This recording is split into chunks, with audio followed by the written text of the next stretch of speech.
Hello everyone, welcome back to the channel. I'm right now in the centre of the screen, but I'm going to move slightly over this way because we're going to look at some TikToks today. So we're going to put the TikToks over here, all about Oxford. I obviously make YouTube videos and I've made some shorts, but I have never really touched TikTok before. So I'm quite interested to see what the kind of vibe is for Oxford stuff. If it's about information, if it's about people vlogging their life on TikTok. Okay, so I've just typed in Oxford University into the search bar and let's see what we can find. Trinity guest formal in 60 seconds. These tickets are incredibly hard to get. They're 5 times the price of the normal formals, and they book out in literally less than 1 minute. Wow, look at this. Sounds Oxford Studies is now on TikTok. Give me a follow. I'm going to put the shorts that you may have not seen before on YouTube because you've come recently, you've been making shorts for, this one's like 5-6 months old. So go over to the TikTok if you want to check them out. But let's actually get on with the real TikToks now. Student, unromanticized version. Okay, this is interesting. Unromanticized version, not the everything's perfect. Let's see how realistic this is.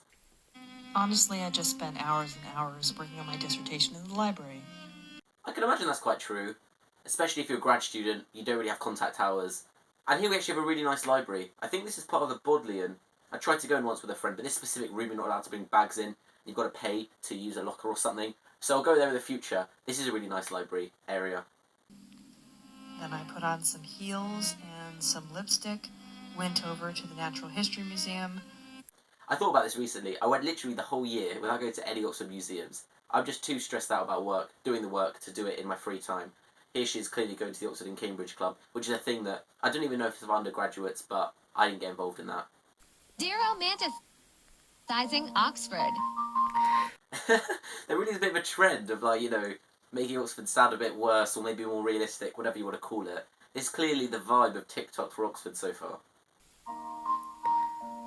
8 a.m. Wake up exhausted despite 8 hours of sleep. 9 a.m. Start the daily reading. I'm looking at the caption as well. Half the uni's in therapy, but that's none of my business. 30 a.m. First coffee to try and 11 a.m. Get ready. 11:50 a.m. Long walk to lunch. 10 p.m. I have to pay £500 a term for food. I'm actually not sure that's that bad, is it? I have to rely on my maths here, but if the term's like 60 days long, that's less than £10 a day, and if you're getting hot lunch and dinner and breakfast as well, I guess maybe it's the point of having to pay it, because maybe this college doesn't have an option to cook your own food should you want to. 12:45 p.m. Coffee time. 12:50 p.m. More reading. 3 p.m. Class that always feels endless. 5 p.m. Class finally 10 p.m. More reading. 6 p.m. No brain cells left. 6:45 p.m. Rainy walk. 7 p.m. Life turned out okay. 9 p.m. Rainy walk part 2. 9:20 p.m. More reading. I'm so tired. 11 p.m. Dear I mean, it's one of those. It's probably one of the worst days. It's not unrealistic, but people aren't working the whole day, every day of the week. Maybe 1 or 2 days a week it's like this.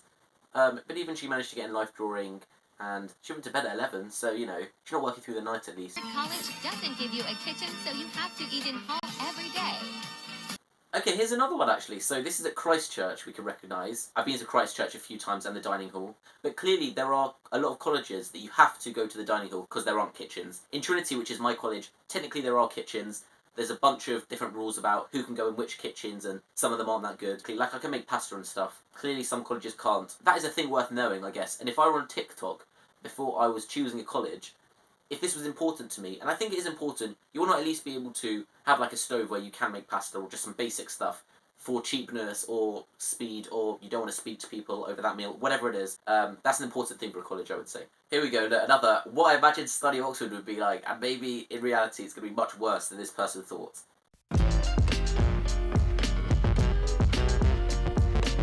Right, beautiful campus. I think the campus is beautiful, so I don't think anyone can have any qualms with that.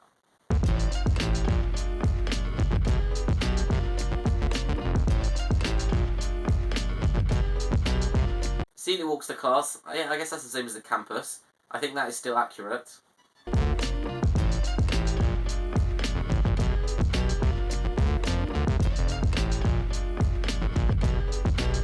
I mean, it depends which circles you're in, but I've obviously never heard boys playing Mozart at parties. Also, who's a party in a room with a piano?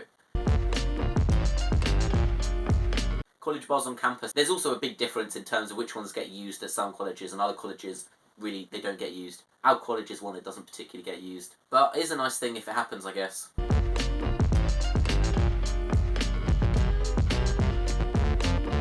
I'm glad we're at least getting a positive one finally about, lots of fun now. Obviously this is a bit of a comedic TikTok, but yeah, I would say relatively fair overall. But also the things that were the preconceptions are also true. So I guess it's a both sides. It's not a, there isn't the first and only the second. This is how we do dinner in Oxford University. This is a similar video to the one I was showing at the start of my formal dinner at my college. Every college can have its own formals, which vary slightly in terms of the food. Obviously the dining hall will be different. And some people try to go to as many as they can in different colleges. Do dinner in Oxford University. I think this one's literally Trinity Dining Hall. Yeah, this is actually Trinity Dining Hall. This is funny because maybe this is the same one. I don't think the menu's the same, but this is another one of the formals, which is the equivalent of the one I went to.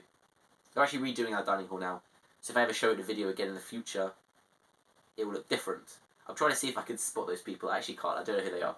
But yeah, this is our college. In the last term, we've been eating in a different place, which hasn't been this nice hall. So it'll be nice to go back next year and have the proper hall experience. We call them formals. The food does look good, doesn't it?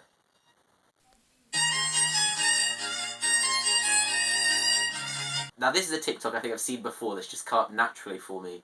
But some people really are like this when choosing a college. Mum referring back to spreadsheets comparing college libraries. College libraries does not make a difference. You shouldn't choose a college based off that. Base it off the food situation like we saw earlier. If you have to go to the college hall and they just take one big fee for the whole term, or you can choose whether to do that or not. Based off the location and also the living quality. Because again, some colleges you could pay the same amount no matter what room you get, which is an advantage to some people. But also in other colleges you can choose which kind of band of quality of room you can go for, and that will vary depending on the price you're willing to pay, which is also useful for some other people if they want to spend right at the top and have a really nice room, or if they're wanting to pay the littlest possible, they know that there are rooms that they can pay less, as opposed to some colleges where it's kind of all in the middle. It's a bit of a lottery which one you get. But yeah, look, this one's got 500,000 likes. It's clearly very relatable. But yeah, if you're not doing this, don't worry. Like, you just end up at a random college. They kind of feel that no matter how much time you can spend in advance, I don't think you can make that much of an informed pick. It's one of those where it does impact your college decision. It's one of those where it does impact your university lifestyle quite a lot. But it's very hard to know exactly what you're going to want in advance.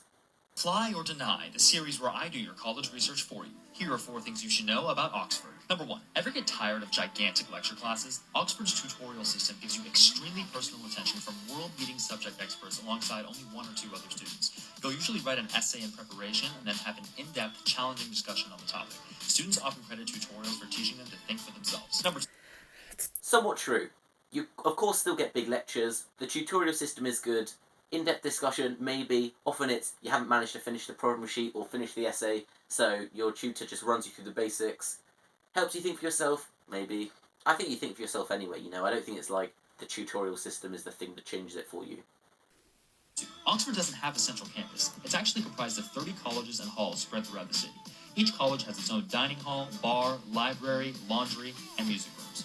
You'll typically take your tutorials at your own college. You can mark a preference on your application, and the university will assign one for you. Number 3. This is actually pretty good so far. Yeah, I completely agree with that. That's all true. The Tortoise Wars. In this unique inter-college competition, several colleges keep their own live tortoises, and they race to the outside of a circle of lettuce. It's the most thrillingly slow-paced competition that you will ever witness. And number 4. Yeah, that does happen. I think that's at Corpus Christi. I didn't go this year. It's kind of the hype thing for like 1.5 days. Funny you put it in there. You know what? I like that video. That was very informative. So it's interesting. You can obviously get information about Oxford that's at least neutral. Look, another video which has the caption "First Oxford Formal" with almost 900,000 likes. Formals are clearly incredibly popular on TikTok. And this is Christchurch again, we can recognise. Do you know what I'm doing wrong? My formal video is not at all as popular as this one. 6 a.m. on the Malkin Bridge. Here we go. So this is a video at May morning, which is a video I've also done, where everyone goes to this place. It's supposed to represent the first day of summer. You hear some choir singing and it's very busy. So let's watch this one. Many folks are still dressed in their black tie from the previous evening, carrying libations. And we are all here to listen to the... Yeah, look, you can see, just at the back there, that's Magdalen Tower, where the choir sings from. But you can see how many people are here. It's absolutely packed. I was right underneath Magdalen Tower, so kind of on the other side of the bridge that we can kind of see here. But It's really, really busy. Choir they're singing at the top of the Magdalen Tower. This particular tradition dates back to the 17th century, I believe, although May Day is a lot older. After the choir and the sermon are done, the town erupts in a party, with people playing all kinds of music and dancing in the streets. And of course Morris dancing, because you can't have an English event without Morris dancing. And then everyone seems to go to the pub. I'm interested by how many Americans are making TikToks about Oxford. We've heard a few American voices, and there was one TikTok where they talked the age for drinking is 18, which is obviously an American thing, I presume, being 21. So maybe there's a big American audience for Oxford. POV, your college library is the Dark Academia dream. So I've never been to this college, but from the comments, apparently it's Queen's library. It's absolutely beautiful. This is definitely one of the nicer libraries, I would say, based on the ones I've been in. But they're all quite nice and all quite somewhat like this. Trinity has an old library, which isn't for use for studying in. That's called the Old Library. That looks a bit more like this. And that's, and eventually at some point, it's now a kind of thing they take people on tours around, but you can't really use. But this is beautiful. It doesn't look like there's that much desk space, which is quite common in Oxford libraries. It's kind of huge, but there aren't that many seats actually. But, I mean, beautiful. So those are all the most popular videos on TikTok once you search the Oxford hashtag. I guess it's like all social media, there's a big extreme on both sides. There's massive romanticising of Oxford, especially on the American voice-sounding ones, where they show all the traditions and make it look very Hogwartsy and amazing. And then you have the British kids who are actually at Oxford, de-romanticising it, and talking about how everyone's depressed, and one of them said half of the people are in therapy. The truth is obviously somewhere in between. But I guess that's social media for you. You see a bit of both. It's also interesting you can find TikToks that are informational, that are giving really good advice, either more overtly, for example that TikTok that talked about the tutorial system, if it's good and bad, stuff like that. Also, if you're just absorbing Oxford content, you'll pick up things that can be quite useful. For example, the colleges, they're talking about the price of meals, and if you have to go to the college dining hall because they don't provide kitchens for you and stuff like that. That kind of stuff, if you kind of osmosisize it in, is useful for when picking a college. If you're someone who makes TikTok videos in Oxford, reach out. That'd be fun to meet some more people doing this kind of stuff. But there we go. Thank you so much for watching. Do follow the TikTok, the Instagram as well. But apart from that, I'll see you in the next one.